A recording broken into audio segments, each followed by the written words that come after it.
Cabinet मंत्री रहे हो ਹੁਣ ਜੇ ਤੁਹਾਡੀ ਮਜਬੂਰੀ ਰਹੀ ਤੁਸੀਂ ਕਹਾਂ ਮੈਂ ਕੇਵਲ ਮੈਂ ਨਹੀਂ ਤੁਸੀਂ ਉਹ ਮੈਨੂੰ ਕੋਰਿਲੇਟ ਨਾ ਕਰੋ। ਮੈਂ ਕਿਹਾ ਕਿ ਜਦੋਂ ਇਹ ਫੈਸਲਾ ਹੋਇਆ ਉਦੋਂ ਮੈਂ ਐਮਐਲਏ ਸੀ ਉਹਦਾ ਵਿਰੋਧ ਕੀਤਾ। ਮੈਂ ਉਸ ਤੋਂ ਅਗਲਾ ਸਵਾਲ ਕਰ ਰਿਹਾ। ਕਿਸੇ ਜੰਗਲ ਨੂੰ ਉਜਾੜ ਕੇ ਵਾਤਾਵਰਨ ਨੂੰ ਨਸ਼ਟ ਕਰਕੇ ਸਾਨੂੰ ਇੰਡਸਟਰੀ ਨਹੀਂ ਜ਼ਰੂਰੀ, ਲੇਕਿਨ ਅਗਰ ਜਾਨ ਹੀ ਨਾ ਰਹੀ, ਜ਼ਿੰਦਗੀ ਨਾ ਰਹੀ ਤਾਂ ਫਿਰ ਸਾਨੂੰ ਇਹੋ ਜਿਹੀ ਇੰਡਸਟਰੀ ਨਹੀਂ ਚਾਹੀਦੀ। ਸੋ ਜਿੱਥੇ ਜਿੱਥੇ ਇੰਡਸਟਰੀਅਲ ਪਾਰਕ ਇਹੋ ਜਿਹੇ ਲੱਗੇ ਨੇ, ਜਿੱਥੇ ਜਿੱਥੇ ਡਾਈਂਗ ਇੰਡਸਟਰੀ ਆਈ ਹੈ, ਉੱਥੇ ਵਾਤਾਵਰਨ ਬਹੁਤ ਖਰਾਬ ਹੋਇਆ ਜੀ। ਅਸੀਂ ਦੋ ਡੰਗ ਦੀ ਰੋਟੀ ਖਾ ਸਕਦੇ ਹਾਂ, ਲੇਕਿਨ ਅਸੀਂ ਆਉਣ ਵਾਲੀਆਂ ਪੀੜ੍ਹੀਆਂ ਦੀ ਜ਼ਿੰਦਗੀ ਨਸ਼ਟ ਨਹੀਂ ਕਰ ਸਕਦੇ। ਮੈਂ ਸਮਝਦਾ ਕਿ ਮੱਤੇਵਾੜਾ ਜਿਹੜਾ ਸਾਡਾ ਅੱਜ ਪਹੁੰਚਣ ਦਾ ਪ੍ਰੋਗਰਾਮ ਸੀ, ਅੱਜ ਪੀਏਸੀ ਜਿਹੜੀ ਵਾਤਾਵਰਨ ਕਮੇਟੀ ਇਹ ਬਣੀ ਹੈ, ਉਹਨੇ ਸੱਦਾ ਦਿੱਤਾ ਪੰਜਾਬ ਭਰ ਦੇ ਲੋਕਾਂ ਨੂੰ ਕਿ ਆਓ ਅਸੀਂ ਮੱਤੇਵਾੜਾ ਜਿਹੜਾ ਜੰਗਲ ਨੂੰ ਉਜਾੜਨ ਦੀ ਗੱਲ ਹੋ ਰਹੀ ਹੈ, ਜਿਹੜਾ ਇੰਡਸਟਰੀਅਲ ਪਾਰਕ ਬਣਾਉਣ ਦੀ ਗੱਲ ਹੋ ਰਹੀ ਹੈ, ਅਸੀਂ ਇਹਨੂੰ ਰੋਕੀਏ ਤੇ ਅਸੀਂ ਆਪਦੇ ਵਾਤਾਵਰਨ ਨੂੰ ਬਚਾਈਏ, ਸਤਲੁਜ ਦਰਿਆ ਦੇ ਉਸ ਪਾਣੀ ਨੂੰ ਬਚਾਈਏ। ਸੋ ਅੱਜ ਇਸ ਧਰਨੇ ਦੇ ਵਿੱਚ ਉਹਨਾਂ ਦੇ ਸੱਦੇ ਤੇ ਸ਼ਮੂਲੀਅਤ ਕੀਤੀ ਹੈ ਔਰ ਨਾਲ ਹੀ ਨਾਲ ਮੈਂ ਸਮਝਦਾ ਕਿ ਇਹ ਕਾਂਗਰਸ ਪਾਰਟੀ ਦੇ ਸਮੇਂ ਫੈਸਲਾ ਹੋਇਆ। ਬੇਸ਼ੱਕ ਕੇਂਦਰ ਸਰਕਾਰਾਂ ਦਾ ਦਬਾਅ ਵੀ ਰਹਿੰਦਾ ਹੈ ਔਰ ਉਸ ਵੇਲੇ ਵੀ ਅਸੀਂ ਵਿਧਾਨ ਸਭਾ 'ਚ ਖੜੇ ਹੋ ਕੇ ਬਤੌਰ ਐਮਐਲਏ ਆਪਦੀ ਆਵਾਜ਼ ਬੁਲੰਦ ਕੀਤੀ ਕਿ ਇੰਡਸਟਰੀ ਆਉਣੀ ਚਾਹੀਦੀ ਹੈ, ਬੜੀ ਜ਼ਰੂਰੀ ਹੈ ਕਿਸੇ ਵੀ ਸੂਬੇ ਵਾਸਤੇ ਇੰਡਸਟਰੀ ਆਉਣੀ, ਲੇਕਿਨ ਕਿਸੇ ਜੰਗਲ ਨੂੰ ਉਜਾੜ ਕੇ ਵਾਤਾਵਰਨ ਨੂੰ ਨਸ਼ਟ ਕਰਕੇ ਸਾਨੂੰ ਇੰਡਸਟਰੀ ਨਹੀਂ ਜ਼ਰੂਰੀ। ਬਿਲਕੁਲ ਸਾਨੂੰ ਆਉਣ ਵਾਲੇ ਸਮੇਂ 'ਚ ਸਾਨੂੰ ਲੱਗਦਾ ਕਿ ਬੰਦਿਆਂ ਨੂੰ, ਬੱਚਿਆਂ ਨੂੰ ਨੌਕਰੀਆਂ ਮਿਲਣੀਆਂ ਚਾਹੀਦੀਆਂ, ਪੰਜਾਬ ਦੇ ਵਿੱਚ ਪੈਸਾ ਵੱਧ ਆਏਗਾ ਤਾਂ ਪੰਜਾਬ ਦੇ ਲੋਕ ਸੌਖੇ ਹੋਣਗੇ, ਲੇਕਿਨ ਅਗਰ ਜਾਨ ਹੀ ਨਾ ਰਹੀ, ਜ਼ਿੰਦਗੀ ਨਾ ਰਹੀ ਤਾਂ ਫਿਰ ਸਾਨੂੰ ਇਹੋ ਜਿਹੀ ਇੰਡਸਟਰੀ ਨਹੀਂ ਚਾਹੀਦੀ। ਸੋ ਜਿੱਥੇ ਜਿੱਥੇ ਇੰਡਸਟਰੀਅਲ ਪਾਰਕ ਇਹੋ ਜਿਹੇ ਲੱਗੇ ਨੇ, ਜਿੱਥੇ ਜਿੱਥੇ ਡਾਈਂਗ ਇੰਡਸਟਰੀ ਆਈ ਹੈ, ਉੱਥੇ ਉੱਥੇ ਪਹਿਲਾਂ ਦੇ ਤਜਰਬੇ ਨੇ, ਉੱਥੇ ਵਾਤਾਵਰਨ ਬਹੁਤ ਖਰਾਬ ਹੋਇਆ। ਚਾਹੇ ਉਹ ਗੰਗਾ ਦੀ ਗੱਲ ਲਾ ਲਓ, ਚਾਹੇ ਬੁੱਢੇ ਵਾਲੇ ਨਾਲੇ ਦੀ ਗੱਲ ਲਾ ਲਓ। ਸੋ ਦੂਸ਼ਿਤ ਹੋ ਗਿਆ ਉਹ ਪਾਣੀ। ਮੈਂ ਪਿੱਛੇ ਜੇ ਹਬੋਰ ਜਾ ਕੇ ਆਇਆ, ਬੱਲੂਆਣਾ ਹਲਕੇ 'ਚ, ਉੱਥੇ ਬਾਗਾਂ ਦੇ ਆਸੇ ਉਹ ਧਰਤੀ ਮਸ਼ਹੂਰ ਹੈ। ਸੋ ਜਦੋਂ ਸ਼ਾਰਟੇਜ ਪਾਣੀ ਹੁੰਦਾ ਹੈ ਉਦੋਂ ਬੁੱਢੇ ਨਾਲੇ ਦਾ ਪਾਣੀ ਸਰਹੰਦ ਫੀਡਰ ਦੇ ਵਿੱਚ ਛੱਡ ਦਿੱਤਾ ਜਾਂਦਾ ਹੈ, ਕਾਲਾ ਪਾਣੀ ਆਉਂਦਾ ਹੈ, ਤੁਸੀਂ ਅਕਸਰ ਦੇਖਿਆ ਹੋਣਾ। ਸੋ ਮੈਂ ਵੇਖਿਆ ਕਿ 15-15 ਸਾਲ ਪੁਰਾਣੇ ਬੂਟੇ ਜਿਹੜੇ ਕਿੰਨੂਆਂ ਦੇ ਸੀਗੇ ਉਹ ਸੁੱਕ ਗਏ ਤੇ ਉਹਨਾਂ ਨੂੰ ਪੁੱਛਿਆ ਵੀ ਕਾਰਨ ਕੀ ਹੈ। ਉਹਨਾਂ ਨੇ ਇਹੀ ਕਾਰਨ ਦੱਸਿਆ ਕਿ ਇਹ ਜਿਹੜਾ ਬੁੱਢੇ ਨਾਲੇ ਦਾ ਜਿਹੜਾ ਪਾਣੀ ਆਉਂਦਾ, ਕੈਮੀਕਲ ਵਾਟਰ ਹੁੰਦਾ ਹੈ, ਇਹਦੇ 'ਚ ਉਹ ਸਾਰੇ ਕੈਮੀਕਲ ਘੁਲ ਜਾਂਦੇ ਆ, ਉਸ ਕਰਕੇ ਇਹ ਸਾਡੇ ਬੂਟੇ ਸੁੱਕ ਗਏ। ਦੂਜਾ, ਇਹ ਜਿਹੜਾ ਪਾਣੀ ਹੈ ਨੀਚੇ ਧਰਤੀ 'ਚ ਵੀ ਜਾ ਰਿਹਾ। ਸਾਡੇ ਮਾਲਵਾ ਖੇਤਰ 'ਚ ਇਹਦੀ ਬੜੀ ਵੱਡੀ ਮਾਰ ਹੋਈ, ਕੈਂਸਰ ਬੈਲਟ ਦੇ ਨਾਮ ਨਾਲ ਜਾਣਿਆ ਜਾਣਾ। ਕਾਲਾ ਪੀਲੀਆ ਬਹੁਤ ਹੈ। ਹਾਲਾਂਕਿ ਮੁਕਤਸਰ ਬਠਿੰਡਾ ਤੋਂ ਤਾਂ ਇੱਕ ਕੈਂਸਰ ਟ੍ਰੇਨ ਚੱਲਦੀ ਹੈ। ਮੈਂ 10 ਮੌਤਾਂ ਤੇ ਕਈ ਵਾਰੀ ਜਾਣਾ ਹੈ ਤਾਂ ਉਹਦੇ 'ਚੋਂ 7-8 ਮੌਤਾਂ ਜਿਹੜੀਆਂ ਉਹ ਕੈਂਸਰ ਨਾਲ ਪੀੜਿਤ ਲੋਕਾਂ ਦੀਆਂ ਹੋਈਆਂ ਨੇ। ਈਵਨ ਕਿ ਇਸ ਪਾਣੀ ਨੇ ਵੱਡੇ ਵੱਡੇ ਪਰਿਵਾਰ ਨਹੀਂ ਛੱਡੇ। ਬਾਦਲ ਸਾਹਿਬ ਦਾ ਪਰਿਵਾਰ, ਹਰਚਰਨ ਸਿੰਘ ਬਰਾੜ ਦਾ ਪਰਿਵਾਰ, ਉਹਨਾਂ ਨੂੰ ਵੀ ਕੈਂਸਰ ਦੇ ਉਹ ਸ਼ਿਕਾਰ ਹੋਏ। ਸੋ ਮੈਨੂੰ ਲੱਗਦਾ ਕਿ ਕੋਈ ਚੀਜ਼ ਆਪਦੀ ਜਾਨ ਤੋਂ ਜ਼ਰੂਰੀ ਨਹੀਂ ਹੈ, ਕੋਈ ਜੀਵ ਪੰਜਾਬ ਦੀ ਜਨਤਾ ਤੋਂ ਜ਼ਰੂਰੀ ਨਹੀਂ ਹੈ। ਅਸੀਂ ਭੁੱਖੇ ਕੱਟ ਸਕਦੇ ਹਾਂ, ਅਸੀਂ ਭੁੱਖੇ ਰਹਿ ਸਕਦੇ ਹਾਂ, ਅਸੀਂ ਦੋ ਡੰਗ ਦੀ ਰੋਟੀ ਖਾ ਸਕਦੇ ਹਾਂ, ਲੇਕਿਨ ਅਸੀਂ ਆਉਣ ਵਾਲੀਆਂ ਪੀੜ੍ਹੀਆਂ ਦੀ ਜ਼ਿੰਦਗੀ ਨਸ਼ਟ ਨਹੀਂ ਕਰ ਸਕਦੇ। ਮੈਂ ਇਸ ਗੱਲ ਦਾ ਆਪ ਭੁਗਤ ਭੋਗੀ ਹਾਂ। ਮੇਰਾ ਜਿਹੜਾ ਬੱਚਾ ਹੈ ਉਹਨੂੰ ਪ੍ਰੋਬਲਮ ਰਹਿੰਦੀ ਹੈ, ਸਾਹ ਦੀ ਪ੍ਰੋਬਲਮ ਰਹਿੰਦੀ ਹੈ। ਜਦੋਂ ਪੋਲਿਊਸ਼ਨ ਵੱਧ ਜਾਂਦਾ ਹੈ, ਕਟਾਈ ਵੱਧ ਜਾਂਦੀ ਹੈ, ਪੋਲਿਊਸ਼ਨ ਵੱਧ ਜਾਂਦਾ ਹੈ ਤਾਂ ਉਹਨੂੰ ਸਾਹ ਦੀ ਦਿੱਕਤ ਆ ਜਾਂਦੀ ਹੈ। ਇਨਹੇਲਰ ਦੇ ਕੇ ਉਹਦੀ ਜੇਬ 'ਚ 24 ਘੰਟੇ ਰੱਖਣਾ ਪੈਂਦਾ, ਸਕੂਲ ਨੂੰ ਦੱਸਣਾ ਪੈਂਦੇ, ਇੱਕੋ ਦਮ ਸਾਹ ਤੇ ਫੇਫੜੇ ਬੰਦ ਹੋ ਜਾਂਦੇ। ਸੋ ਅਗਰ ਵਾਤਾਵਰਨ ਇਸੇ ਤਰ੍ਹਾਂ ਦੂਸ਼ਿਤ ਹੁੰਦਾ ਰਿਹਾ ਤਾਂ ਸਾਡੀਆਂ ਆਉਣ ਵਾਲੀਆਂ ਪੀੜ੍ਹੀਆਂ ਦਾ ਕੀ ਬਣੇਗਾ। ਸੋ ਇਸ ਕਰਕੇ ਅੱਜ ਇਸ ਕਮੇਟੀ ਦਾ ਸਾਥ ਦਿੰਦੇ ਹੋਏ, ਵਾਤਾਵਰਨ ਕਮੇਟੀ ਦਾ, ਔਰ ਬਤੌਰ ਪੰਜਾਬੀ, ਸਭ ਤੋਂ ਪਹਿਲਾਂ ਮੈਂ ਕਾਂਗਰਸ ਦਾ ਪ੍ਰਧਾਨ ਨਹੀਂ ਹਾਂ, ਮੈਂ ਪੰਜਾਬੀ ਹਾਂ। ਜੇ ਪੰਜਾਬ ਰਹੇਗਾ ਤਾਂ ਮੈਂ ਕਾਂਗਰਸ ਪਾਰਟੀ ਦਾ ਪ੍ਰਧਾਨ ਰਹਾਂਗਾ। ਸੋ ਕਾਂਗਰਸ ਪਾਰਟੀ ਦਾ ਪ੍ਰਧਾਨ ਹੋਣ ਦੇ ਨਾਤੇ ਵੀ ਅੱਜ ਮੈਂ ਇਹ ਚਾਹੁੰਦਾ ਕਿ ਸਰਕਾਰ ਮੁੜ ਇਸ ਫੈਸਲੇ ਤੇ ਵਿਚਾਰ ਕਰੇ। ਸਰਕਾਰ ਨੂੰ ਇਹ ਫੈਸਲਾ ਨਹੀਂ ਲੈਣਾ ਚਾਹੀਦਾ। ਖਾਸ ਕਰਕੇ ਇਹੋ ਜਿਹੇ ਫੈਸਲੇ ਬੇਸ਼ੱਕ ਉਹ ਬਹੁਤ ਚੰਗੇ ਹੋਣ, ਲੇਕਿਨ ਜਿਹਨੂੰ ਜਨਤਾ ਨਹੀਂ ਚਾਹੁੰਦੀ, ਜਿਹਨੂੰ ਵਾਤਾਵਰਨ ਪ੍ਰੇਮੀ ਨਹੀਂ ਚਾਹੁੰਦੇ, ਬੁੱਧੀਜੀਵ ਨਹੀਂ ਚਾਹੁੰਦੇ, ਲੋਕ ਨਹੀਂ ਚਾਹੁੰਦੇ, ਇਹੋ ਜਿਹੇ ਫੈਸਲੇ ਸਾਨੂੰ ਨੌਜਵਾਨ ਨਹੀਂ ਚਾਹੁੰਦੇ, ਇਹੋ ਜਿਹੇ ਫੈਸਲੇ ਸਾਨੂੰ ਮੁੜ ਵਿਚਾਰਨ ਦੀ ਲੋੜ ਹੈ, ਇਹਦੇ ਤੇ ਸੋਚਣ ਦੀ ਲੋੜ ਹੈ, ਨਹੀਂ ਹੋਣਾ ਚਾਹੀਦਾ। ਕਿਉਂਕਿ ਲੋਕ ਵੀ ਤੁਹਾਨੂੰ ਇਹ ਸਵਾਲ ਕਰਨਾ ਚਾਹੁੰਦੇ, ਸਾਡੇ ਤੋਂ ਵੀ ਤੁਹਾਨੂੰ ਸਵਾਲ ਹੋਣੇ ਆ ਕਿ ਜਦੋਂ ਤੁਹਾਡੀ ਸਰਕਾਰ ਸੀ, ਸੱਤਾ ਦੇ ਵਿੱਚ ਰਹਿੰਦੇ ਆ, ਤੁਹਾਡੀ ਚਿੰਤਾ ਜਾਇਜ਼ ਆ, ਪੂਰੇ ਪੰਜਾਬ ਦੀ ਇਹ ਚਿੰਤਾ ਹੈ। ਜਦੋਂ ਸੱਤਾ 'ਚ ਲੀਡਰ ਰਹਿੰਦੇ ਨੇ ਉਦੋਂ ਇਹ ਚੀਜ਼ਾਂ ਕਿਉਂ ਨਹੀਂ ਸਮਝ ਆਉਂਦੀਆਂ? ਸੱਤਾ ਤੋਂ ਬਾਹਰ ਆ ਕੇ ਕਿਉਂ? ਹੁਣ ਤੁਸੀਂ ਸੱਤਾ ਤੋਂ ਬਾਹਰ ਹੋ, ਤੁਸੀਂ ਵਿਰੋਧ ਕਰ ਰਹੇ ਹੋ। ਆਮ ਆਦਮੀ ਪਾਰਟੀ ਜਦੋਂ ਸੱਤਾ ਤੋਂ ਬਾਹਰ ਸੀ ਉਹ ਵਿਰੋਧ ਕਰਦੀ ਸੀ, ਅੱਜ ਸੱਤਾ 'ਚ ਉਹ ਪੱਖ ਪੂਰਦੇ ਨੇ, ਅਜਿਹਾ ਕਿਉਂ ਹੁੰਦਾ? ਬ੍ਰਦਰ, ਸੱਤਾ 'ਚ ਮਤਲਬ ਤੁਸੀਂ ਸੱਤਾ ਸਰਕਾਰ ਦੇ ਭਾਗੀਦਾਰੀ, ਅਸੀਂ ਐਮਐਲਏ ਸੀਗੇ ਪਰ ਲੇਕਿਨ ਸੱਤਾ ਸਰਕਾਰ ਦੇ ਭਾਗੀਦਾਰੀ ਉਸ ਵੇਲੇ ਨਹੀਂ ਸੀ, ਕਿਉਂਕਿ ਕੈਬਨਿਟ ਫੈਸਲਾ ਲੈਂਦੀ ਹੈ। ਅਲਟੀਮੇਟਲੀ ਅਸੀਂ ਆਪਦੇ ਵਿਚਾਰ ਦੱਸ ਸਕਦੇ ਹਾਂ, ਅਸੀਂ ਆਪਦੇ ਵਿਚਾਰਾਂ ਪ੍ਰਗਟ ਕੀਤੇ, ਪੰਜਾਬ ਦੀ ਵਿਧਾਨ ਸਭਾ ਦੇ ਵਿੱਚ ਇਹਦੀ ਆਵਾਜ਼ ਉਠਾਈ ਕਿ ਮੱਤੇਵਾੜਾ ਜਿਹੜਾ ਜੰਗਲ ਹੈ ਇਹਨੂੰ ਨਹੀਂ ਉਜਾੜਨਾ ਚਾਹੀਦਾ, ਇੰਡਸਟਰੀ ਜ਼ਰੂਰੀ ਹੈ, ਹੋਰ ਜਗ੍ਹਾ ਦੇਖ ਲੈਣੀ ਚਾਹੀਦੀ ਹੈ। ਬਟ ਉਹਦੀ ਅਣਦੇਖੀ ਹੁੰਦੀ ਹੈ। ਜ਼ਰੂਰੀ ਨਹੀਂ ਜਿਹੜੀ ਤੁਸੀਂ ਗੱਲ ਆਵਾਜ਼ ਬੁਲੰਦ ਕਰੋ, ਅਸੀਂ ਦਾਇਰੇ 'ਚ ਰਹਿ ਕੇ ਆਪਦੀ ਆਵਾਜ਼ ਬੁਲੰਦ ਕੀਤੀ, ਉਹ ਸਾਡੀ ਸੁਣੀ ਨਹੀਂ ਗਈ ਔਰ ਬਿਊਰੋਕ੍ਰੇਸੀ ਦੀ ਸਾਡੀ ਸਰਕਾਰ ਦੇ ਵਿੱਚ ਜ਼ਿਆਦਾ ਸੁਣੀ ਜਾਂਦੀ ਸੀ। ਔਰ ਇਸੇ ਕਰਕੇ ਮੈਂ ਅੱਜ ਪਿੱਛੇ ਬੈਠ ਕੇ ਇਸ ਗੱਲ ਦੀ ਮਾਫੀ ਵੀ ਮੰਗਦਾ ਸਮੂਹ ਪੰਜਾਬ ਦੀ ਜਨਤਾ ਤੋਂ। ਹਾਲਾਂਕਿ ਮੇਰਾ ਕੋਈ ਕਸੂਰ ਨਹੀਂ ਹੈ ਉਹਦੇ ਵਿੱਚ, ਕਿਉਂਕਿ ਮੈਨੂੰ ਪੁੱਛ ਕੇ ਫੈਸਲਾ ਨਹੀਂ ਲਿਆ ਗਿਆ, ਅਸੀਂ ਉਹਦਾ ਵਿਰੋਧ ਕੀਤਾ। ਇਸੇ ਕਰਕੇ ਮੈਂ ਮਾਫੀ ਵੀ ਮੰਗਦਾ ਇਸ ਗੱਲ ਦੀ ਔਰ ਮੈਂ ਬੇਨਤੀ ਵੀ ਕਰਦਾ ਚੁਣੀ ਹੋਈ ਸਰਕਾਰ ਨੂੰ ਕਿ ਆਓ ਜਿਹੜਾ ਇਹ ਜਿਹੜਾ ਫੈਸਲਾ ਹੈ ਬੜਾ ਮੱਦਭਾਗਾ ਫੈਸਲਾ ਹੈ, ਇਹਦੇ ਤੇ ਤੁਸੀਂ ਆਪਦੀ ਮੋਹਰ ਨਾ ਲਾਓ।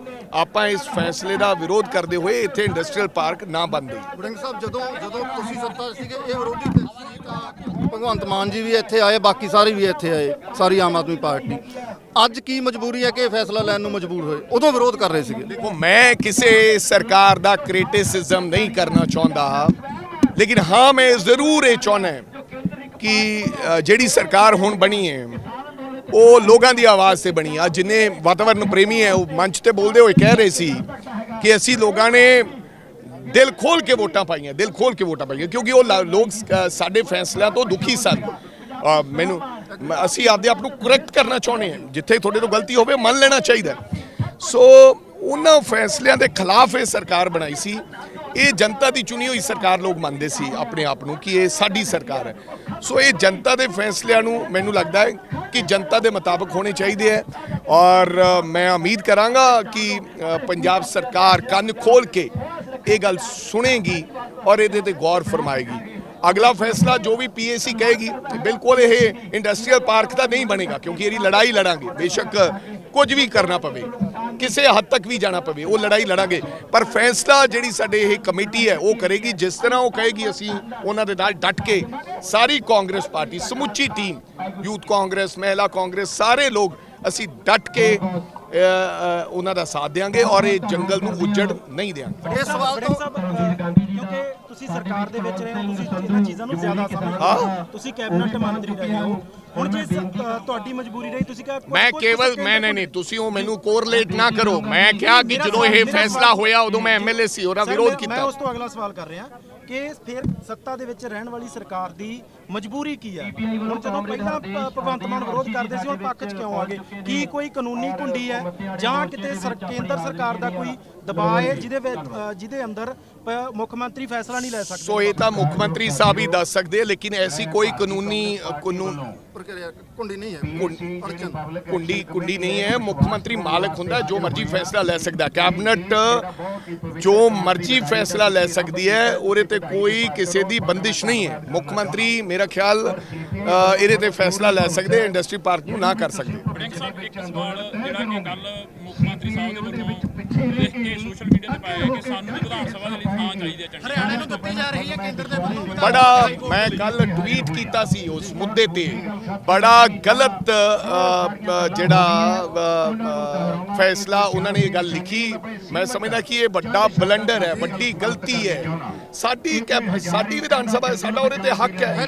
ਕਹਿਣਾ ਇਹ ਚਾਹੀਦਾ ਸੀ ਕਿ ਮੈਂ ਕੇਂਦਰ ਸਰਕਾਰ ਨੂੰ ਬੇਨਤੀ ਕਰਦਾ 60% ਸਾਡਾ ਅਧਿਕਾਰ ਤੁਸੀਂ ਪਹਿਲਾਂ ਘੋਸ਼ਿਤ ਕੀਤਾ ਗਿਆ ਸੀ। ਸਾਨੂੰ ਪਹਿਲਾਂ ਤਾਂ ਪੁੱਛੋ, ਹਰਿਆਣਾ ਨੂੰ ਵੱਖਰੀ ਜਗ੍ਹਾ ਦੇਣ ਵਾਸਤੇ ਪੰਜਾਬ ਦੀ ਪਹਿਲਾਂ ਸਲਾਹ ਲੈਣੀ ਚਾਹੀਦੀ ਹੈ। ਔਰ ਮੈਂ ਇਹ ਵੀ ਲਿਖਿਆ ਸੀ ਕਿ ਅਗਰ ਹਰਿਆਣੇ ਆਪਦੀ ਵੱਖਰੀ ਵਿਧਾਨ ਸਭਾ ਜਿਹਨੂੰ ਹੁਣ ਬਣਾਉਣੀ ਹੈ, ਇਜਾਜ਼ਤ ਦਿੱਤੀ, ਉਹਨੂੰ ਪੰਚਕੂਲੇ 'ਚ ਬਣਾਉਣ। ਸਾਡੀ ਚੰਡੀਗੜ੍ਹ ਸਾਡਾ ਹੈ, ਚੰਡੀਗੜ੍ਹ ਪੰਜਾਬ ਦਾ ਹੈ। ਇਹ ਸਦੀਆਂ ਤੋਂ ਸਾਡੀ ਲੜਾਈ ਹੈ।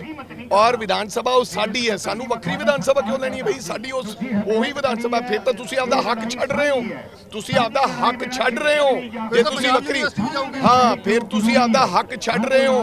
ਤੁਸੀਂ ਖੁਦ ਕਹਿਣ ਲੱਗ ਪਏ, ਅਗਰ ਮੁੱਖ ਮੰਤਰੀ ਖੁਦ ਕਵੇ ਕਿ ਸਾਨੂੰ ਵੱਖਰੀ ਵਿਧਾਨ ਸਭਾ ਦਿਓ, ਇਹਦਾ ਮਤਲਬ ਜਿਹੜੀ ਤੁਹਾਡੀ ਵਿਧਾਨ ਸਭਾ, ਤੁਸੀਂ ਤਾਂ ਆਪ ਕਹਿੰਦਾ ਵੀ ਇਹ ਸੈਂਟਰ ਦੀ ਹੈ, ਇਹ ਸਾਡੀ ਵਿਧਾਨ ਸਭਾ ਹੈ, ਸਾਡਾ ਇਹਦੇ ਤੇ ਹੱਕ ਹੈ। ਸਾਨੂੰ ਕੋਈ ਵੱਖਰੀ ਵਿਧਾਨ ਸਭਾ ਨਹੀਂ ਚਾਹੀਦੀ। ਹਰਿਆਣੇ ਨੂੰ ਵੱਖਰੀ ਵਿਧਾਨ ਸਭਾ ਪੰਚਕੂਲੇ ਲੈ ਜਾਣ, ਹੋਰ ਕਿਤੇ ਲੈ ਜਾਣ, ਸਾਨੂੰ ਸਾਡੀ ਰਾਜਧਾਨੀ ਚਾਹੀਦੀ ਹੈ। ਚੰਡੀਗੜ੍ਹ ਸਾਡਾ ਹੈ, ਪੰਜਾਬ ਸਾਡਾ ਹੈ, SYL ਸਾਡੀ ਹੈ, ਪਾਣੀ ਸਾਡਾ ਹੈ। ਅਸੀਂ ਬਿਲਕੁਲ ਕੋਈ ਚੀਜ਼ ਦੇਣ ਲਈ ਤਿਆਰ ਨਹੀਂ। ਕਿਉਂ? ਇਹਦੇ ਪਿੱਛੇ ਦਬਾਅ ਹੈ ਮਾਨ ਸਾਹਿਬ ਦੇ ਉੱਤੇ, ਕਿਉਂਕਿ ਹਰਿਆਣਾ ਦੇ ਵਿੱਚ ਇਲੈਕਸ਼ਨ ਲੜਨਾ ਹੈ। ਹਰਿਆਣਾ ਦੇ ਵਿੱਚ ਆਮ ਆਦਮੀ ਪਾਰਟੀ ਨੇ ਇਲੈਕਸ਼ਨ ਲੜਨਾ ਹੈ ਇਸ ਮੁੱਦੇ ਤੇ। ਉਹਨਾਂ ਦੇ ਰਾਜ ਸਭਾ ਮੈਂਬਰ ਨੇ ਇਹ ਗੱਲ ਕਹੀ ਕਿ ਭਾਈ ਅਸੀਂ SYL ਦਾ ਪਾਣੀ ਇਹਦੇ ਵਿੱਚ 2025 ਦੇ ਵਿੱਚ ਆਏਗਾ, ਜਦੋਂ ਸਾਡੀ ਸਰਕਾਰ ਹੋਈ, ਲੇਕਿਨ ਉਹਦੇ ਤੇ ਕੋਈ ਪੁਸ਼ਟੀ ਨਹੀਂ ਕੀਤੀ ਗਈ, ਕੋਈ ਪਾਣੀ ਨਹੀਂ ਜਾਏਗਾ। ਜਿਹੜਾ ਕੱਲ ਦਾ ਬਿਆਨ ਸੀ, ਇਹ ਗੱਲ ਤੈਅ ਕਰਦਾ ਹੈ ਕਿ ਇਹ ਬੀ ਟੀਮ ਵਾਂਗ, ਬੀਜੇਪੀ ਦੀ ਬੀ ਟੀਮ ਵਾਂਗ ਕੰਮ ਕਰ ਰਹੀ ਹੈ। ਇਹ ਚੰਡੀਗੜ੍ਹ ਤੇ ਆਟੋਮੈਟਿਕਲੀ ਆਪਦਾ ਹੱਕ ਛੱਡਣਾ ਚਾਹੁੰਦੇ ਆਟੋਮੈਟਿਕ। ਇੱਕ ਲਾਸਟ ਸਵਾਲ ਹੈ ਜੀ, ਇਸ ਦੇ ਵਿੱਚ ਦੋ ਸਵਾਲ ਨੇ। ਤੁਸੀਂ SYL ਦੀ ਜ਼ਿਕਰ ਕੀਤਾ, ਸਿੱਧੂ ਦਾ ਗੀਤ ਬੈਨ ਹੋਇਆ, ਉਸ ਤੋਂ ਬਾਅਦ ਕੰਵਰ ਗਰੇਵਾਲ ਦਾ ਗੀਤ ਆਉਂਦਾ, ਰਿਹਾਈ, ਬੰਦੀ ਸਿੰਘਾਂ ਦੀ ਰਿਹਾਈ ਦੀ ਗੱਲ ਹੁੰਦੀ ਹੈ, ਪਰਸੋਂ YouTube ਨੇ ਉਹ ਬੈਨ ਕਰ ਦਿੱਤਾ। ਇਸੇ ਸਵਾਲ ਦੇ ਅੱਗੇ ਕੰਟੀਨਿਊਟੀ, ਕੀ ਲੱਗਦਾ ਹੈ ਕਿ ਮਰਹੂਮ ਸ਼ੁਭਦੀਪ ਸਿੰਘ ਸਿੱਧੂ ਮੂਸੇਵਾਲਾ ਜਿਹੜਾ ਤੁਹਾਡਾ ਬਹੁਤ ਅਜੀਜ਼ ਸੀਗਾ, ਸਾਰੇ ਪੰਜਾਬੀਆਂ ਦਾ ਅਜੀਜ਼ ਸੀ, ਉਸ ਦੇ ਜਿਹੜਾ ਬਰੂਟਲ ਕਤਲ ਹੋਇਆ, ਉਸ ਦਾ ਇਨਸਾਫ ਹੋਊਗਾ ਜਾਂ ਲੱਗ ਰਿਹਾ ਤੁਸੀਂ ਸਹੀ ਟਰੈਕ ਦੇ ਉੱਤੇ ਜਾਂਦੇ? ਦੇਖੋ, ਜਿੱਥੋਂ ਤੱਕ ਤਾਂ ਕਿਸੇ ਦੇ ਗੀਤਾਂ ਨੂੰ ਮੈਨੂੰ ਲੱਗਦਾ ਕਿ ਹਰ ਬੰਦੇ ਨੂੰ ਅਧਿਕਾਰ ਹੈ। ਕਿਉਂ ਡਰ ਹੈ ਕੇਂਦਰ ਸਰਕਾਰ ਨੂੰ ਕਿਸੇ ਦੇ ਗੀਤ ਦਾ?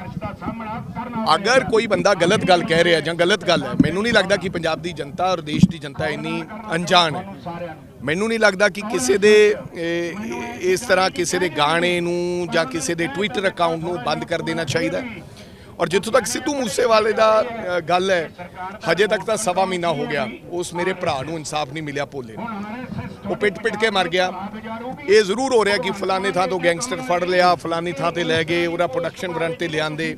ਉਹ ਅੱਜ ਵੀ ਆਪਦੇ ਜਿਹੜੇ ਬੱਚੇ ਦੇ ਕਾਤਲ ਸਨ, ਉਹ ਚਾਹੁੰਦਾ ਕਿ ਮੈਨੂੰ ਇਨਸਾਫ ਮਿਲੇ। ਉਹ ਇਹ ਵੀ ਕਹਿਣ ਲੱਗ ਪਿਆ ਕਿ ਮੈਨੂੰ ਲੱਗਦਾ ਕਿ ਪੰਜਾਬ ਸਰਕਾਰ ਦੇ ਪੈਰਲਲ ਇੱਕ ਗੈਂਗਸਟਰਾਂ ਦੀ ਸਰਕਾਰ ਚੱਲ ਰਹੀ ਹੈ, ਉਹਨਾਂ ਨੂੰ ਇਨਸਾਫ ਮਿਲਦਾ ਨਜ਼ਰ ਨਹੀਂ ਆਉਂਦਾ। ਔਰ ਮੈਨੂੰ ਵੀ ਕੋਈ ਸਰਕਾਰ ਤੋਂ ਇਸ ਗੱਲ ਦੀ ਉਮੀਦ ਨਹੀਂ ਹੈ ਕਿ ਅਗਰ ਇਨਸਾਫ ਮਿਲਣਾ ਹੁੰਦਾ ਤਾਂ ਹੁਣ ਤੱਕ ਸਵਾ ਮਹੀਨੇ ਦੇ ਵਿੱਚ ਉਸ ਪਰਿਵਾਰ ਨੂੰ ਇਨਸਾਫ ਮਿਲ ਜਾਂਦਾ। ਅੱਜ ਇੱਕ ਅੰਗਰੇਜ਼ੀ ਅਖਬਾਰ ਦਾ ਤੱਕ ਵੀ ਹੈਗਾ ਕਿ ਜਿਹੜੀ ਸਿਕਿਉਰਿਟੀ ਘਟਾਈ ਗਈ ਸੀ, ਜਿਹੜੀ ਸਿਕਿਉਰਿਟੀ ਘਟਾਈ ਗਈ ਹੈ, ਉਹੀ ਰੀਜ਼ਨ ਬਣਿਆ ਇਸ ਮੌਕਾ। ਅੱਜ ਇੱਕ ਅੰਗਰੇਜ਼ੀ ਅਖਬਾਰ ਦੀ ਯਾਰ ਉਹ ਤਾਂ ਅਸੀਂ ਪਹਿਲਾਂ ਹੀ ਕਹਿ ਕੇ ਥੱਕ ਗਏ ਹਾਂ ਕਿ ਰॉ ਇੰਟੈਲੀਜੈਂਸ ਦੀ ਰਿਪੋਰਟ ਸੀ 1 ਸਾਲ ਪਹਿਲਾਂ, 10 ਬੰਦੇ ਉਹਨੂੰ ਸਿਕਿਉਰਿਟੀ ਦੇ ਦਿੱਤੇ ਗਏ ਸੀ। ਸਰਕਾਰ ਆਉਣ ਤੇ ਕਾਂਗਰਸ ਨੇ ਦਿੱਤੇ, ਸਰਕਾਰ ਜਦੋਂ ਆਈ ਉਹਨਾਂ ਨੇ 6 ਲੈ ਲਏ, 4 ਰਹਿ ਗਏ। ਫਿਰ 4 ਤੋਂ ਵੀ 2 ਘਟਾ ਕੇ ਤੇ ਆਪਦੇ ਫੇਸਬੁੱਕ ਮੀਡੀਆ ਤੇ ਪਾ ਦਿੱਤਾ ਗਿਆ ਕਿ ਅਸੀਂ ਇਹਦੀ 2 ਬੰਦੇ ਇਹਦੇ ਹੋਰ ਘਟਾ ਦਿੱਤੇ ਗਏ ਆ, ਹੁਣ ਸਿਕਿਉਰਿਟੀ ਇਹਦੀ 2 ਬੰਦੇ ਹੀ ਹੈ। ਔਰ ਇੱਕ ਸ਼ਾਹਰੁਖ ਖਾਨ ਦਾ ਵਿਅਕਤੀ ਜਿਹੜਾ 1 ਮਹੀਨਾ ਪਹਿਲਾਂ ਦਿੱਲੀ ਫੜਿਆ ਸੀ, ਉਹਨੇ ਕਿਹਾ ਸੀ ਕਿ ਮੈਂ ਮਾਰਨ ਗਿਆ ਸੀ, ਲੇਕਿਨ ਮੈਂ ਹਥਿਆਰਬੰਦ ਇਹਦੇ ਨਾਲ ਬਾਡੀਗਾਰਡਸ ਵੇਖ ਕੇ ਵਾਪਸ ਆ ਗਿਆ। AK-47 ਵਾਲੇ ਲੋਕ ਵੇਖੇ। ਇਸ ਦੇ ਬਾਵਜੂਦ ਉਹਦੀ ਸਿਕਿਉਰਿਟੀ ਘਟਾ ਦੇਣਾ, ਮੈਂ ਸਮਝਦਾ ਕਿ ਇਹਦੇ ਤੇ ਵੀ ਗੰਭੀਰਤਾ ਦੇ ਨਾਲ ਇਨਕੁਆਇਰੀ ਹੋਣੀ ਚਾਹੀਦੀ ਹੈ ਕਿ ਕਿਹੜੇ ਲੋਕਾਂ ਨੇ ਸਿਕਿਉਰਿਟੀ ਵਾਪਸ ਲਈ। ਸਿਕਿਉਰਿਟੀ ਤਾਂ ਘਟਾਈ, ਪਰ ਇਹ ਅੱਤ ਕੰਫੀਡੈਂਸ਼ੀਅਲ ਹੁੰਦਾ, ਇਹ ਮੀਡੀਆ ਦੇ ਵਿੱਚ ਨਹੀਂ ਜਾਣਦਾ ਹੁੰਦਾ। ਤਾਂ ਬਿਲਕੁਲ ਇਹ ਕਹਿ ਰਹੇ ਆ, ਇਹ ਤਾਂ ਕੋਰਟ ਨੇ ਵੀ ਉਹਨਾਂ ਨੂੰ ਝਾੜ ਪਾਈ ਵੀ ਤੁਸੀਂ ਸਿਕਿਉਰਿਟੀ ਵਾਪਸ ਲੈ ਗਈ, ਇਹ ਕੌਨਫੀਡੈਂਸ਼ੀਅਲ ਡਾਕੂਮੈਂਟ ਹੁੰਦਾ, ਤੁਸੀਂ ਇਹ ਲੋਕਾਂ ਨੂੰ ਜਗਜ਼ਾਰ ਕਰਕੇ ਦੱਸਿਆ ਗਿਆ। ਰਾਧਾ ਸੁਆਮੀਆਂ ਦੇ ਬਾਰੇ ਕਿਹਾ ਗਿਆ, ਇਹ ਮੂਸੇਵਾਲਾ ਦੇ ਬਾਰੇ ਕਿਹਾ ਗਿਆ ਕਿ ਅਸੀਂ ਇਹਦੀ ਸਿਕਿਉਰਿਟੀ। ਐਡਾ ਵਿਚਾਰਾ ਇੱਕ ਲੋਕ ਗਾਇਕ ਸੀਗਾ, ਪੰਜਾਬ ਦੀ ਆਵਾਜ਼ ਸੀਗਾ, ਤੁਸੀਂ ਉਹਦੇ ਤੋਂ ਵਾਪਸ ਲੈ ਕੇ 2 ਗਨਮੈਨ ਤੇ ਤੁਸੀਂ ਇਹ ਜਗ ਜ਼ਾਹਿਰ ਕਰੋ, ਇਹ ਦੱਸੋ ਕਿ ਬਹੁਤ ਵੱਡਾ ਅਸੀਂ ਕਦਮ ਚੁੱਕਿਆ ਤੇ ਉਹਦੀ ਜਾਨ ਚਲੀ ਗਈ। ਇੱਕ ਉਹ ਨੌਜਵਾਨ ਜਿਹਨੂੰ ਦੁਨੀਆ ਪਿਆਰ ਕਰਦੀ ਸੀ,